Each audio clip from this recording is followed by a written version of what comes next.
Ian Morris, War. What is it good for? Conflict and the Progress of Civilization from Primates to Robots.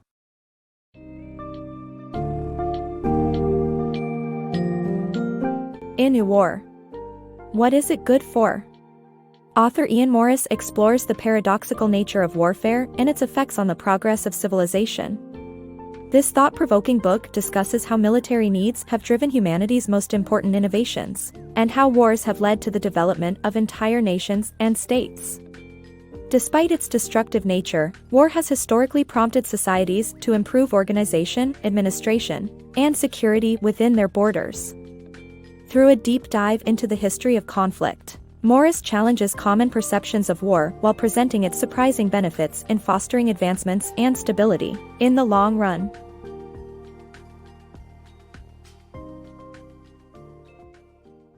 The dual nature of war. War has brought about numerous destruction and despair, yet it is inextricably connected to innovation. Technological advancements driven by military needs have led to some of humanity's most significant inventions. Bronze and iron, for example, are the results of military research. Wartime applications of gunpowder led to the discovery of new recipes that brought about even better ones. War also promotes competition among rival nations, which in turn leads to constantly evolving technologies. While technologies created for noble purposes can be applied to war's ignoble ends, the reverse is also true. The paradox of productive wars. Wars can lead to the formation of larger groups and productive empires. Wars are often seen as destructive forces that bring nothing but chaos, death, and destruction. However, wars have played a significant role in shaping human societies. Productive wars have created larger groups and led to the formation of empires, which ultimately created more stable societies with increased trade and less violence. Human history is filled with conflicts that favored larger groups. As societies shifted from hunter-gatherer traditions to settled agriculture, conflicts over resources became inevitable. The larger groups emerged victorious and assimilated their former adversaries into their own culture and empire. Great empires such as the Roman Empire, the Han Dynasty, the Mauryan Empire in India, and the British Empire were all formed through war. These empires had positive consequences for the rest of the world, including increased stability, trade, and cultural exchange. In a productive war, one group becomes larger, and the defeated group is either assimilated or adopts the winning group's culture. While wars remain a paradox, they have played a crucial role in our history, leading to the formation of empires and ultimately contributing to more stable societies. The role of violence in progress. Violence and war are deeply rooted in our nature as evidenced by the behavior of our biological relatives. Anthropologists also note higher levels of violence within indigenous cultures, and history provides few examples of peaceful unification of states.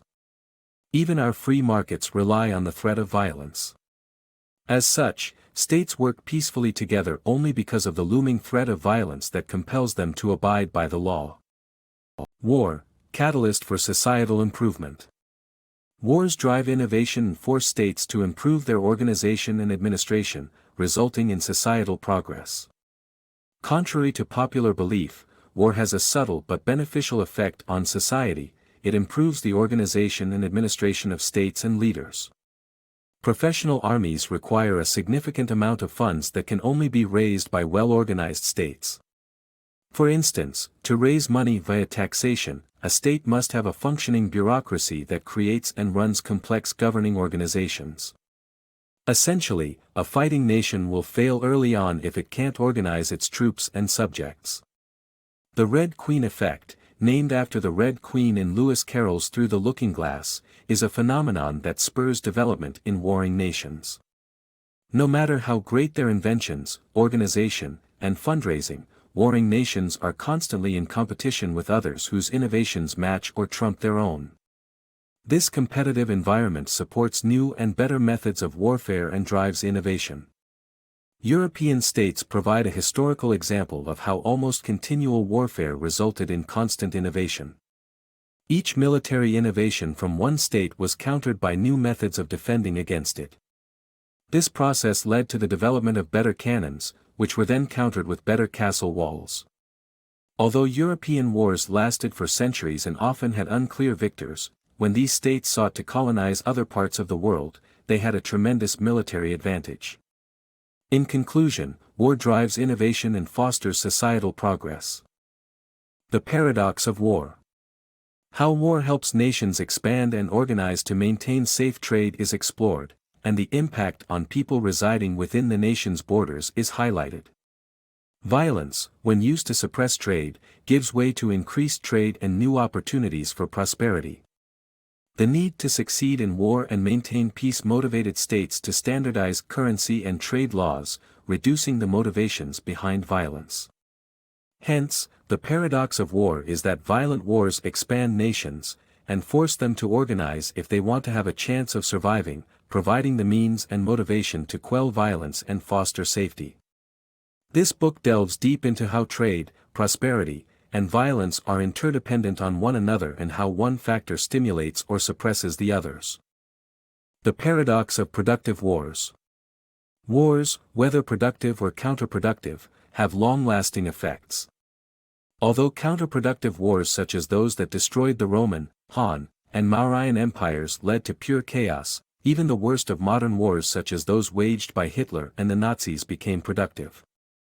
In fact, wars that bring nations together to defeat their common enemies lead to opportunities for productivity. Even if the Third Reich had won World War II, it could not remain isolated forever and would eventually collapse due to competition with bigger states. While there may be wars that are purely destructive, the positive effects will always prevail in the long run. Wars that favored small groups over big armies often resulted in counterproductive wars that inhibited growth or stability. This can be seen from history, specifically between 2001–400 AD, where there was a huge cycle of productive and counterproductive wars. The paradox of war. War as a catalyst for organized and peaceful societies. Despite being gruesome, wars have led to the creation of more organized, lawful, and prosperous societies. Analysis shows that violence has declined significantly over time. The likelihood of an individual dying a violent death in the Stone Age was 10 times higher than in the 20th century. Wars have led to the creation of stable states with more incentives for cooperation, which becomes the norm over time. The state rewards cooperation with wealth from trade and punishes violence and conflict. As societies become more organized, the appeal of violence decreases. Wars have paradoxically led to the establishment of more peaceful societies.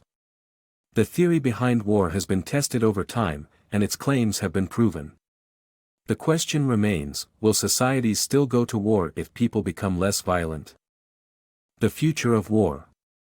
The idea of abolishing war has been a topic of discussion for long. The book talks about possible ways war could end, including the invention of new technology and computer experts' belief in connecting minds to create a superorganism. Another factor that has made war costly is the modern weapons invention, which has made peaceful solutions more attractive. Additionally, our violent nature exists alongside peaceful aspects, as shown by our close ape relatives, bonobos.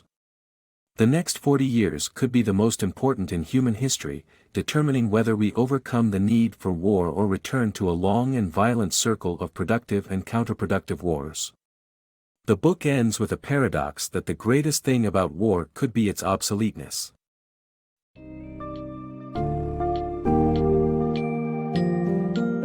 As our journey through a war, what is it good for, comes to an end, we are left with a shifted perspective on the role of conflict in shaping civilization. While war may breed suffering and devastation, it is also a driving force for innovation, technological progress, and societal cohesion.